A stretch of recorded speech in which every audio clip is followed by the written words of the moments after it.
Jack తన కొడుకును విజయవంతంగా కాపాడాడు. కాని అకస్మాత్తుగా ట్రక్కుపై ఉన్న ఆయిల్ ట్యాంక్ కింద పడిపోయింది.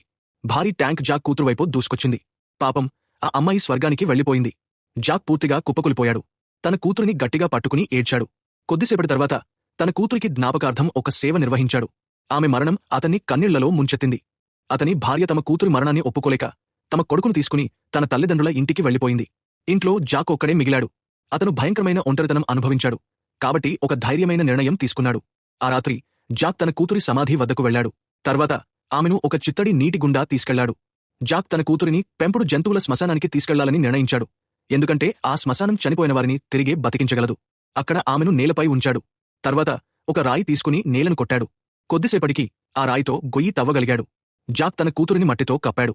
తర్వాత ఇంటికి తిరిగి వచ్చాడు. అతను తన కూతురి బట్టలను డ్రాయర్ నుండి తీసి మంచం మీద చక్కగా పరిచాడు. జాక్ నిద్రపోబోతుండగా వింత శబ్దం వినిపించింది. కాబట్టి ఇంట్లో వెతికాడు. గది తలుపు తెరిచి ఉందని, నేలపై వింత అడుగుజాడలు ఉన్నాయని గమనించాడు. ఆ క్షణంలో జాక్కు ఒక్కసారిగా ఉత్సాహం వచ్చింది. ఆ అడుగుజాడలను అనుసరించి బేస్మెంట్కు వెళ్లాడు. తన కూతురు నిర్మించిన చిన్న గుడిసెలోకి వెళ్లాడు. కాని అక్కడ ఒక బొమ్మ మాత్రమే ఉంది. జాక్కు అతిశయమైన విచారం కమ్ముకొచ్చింది.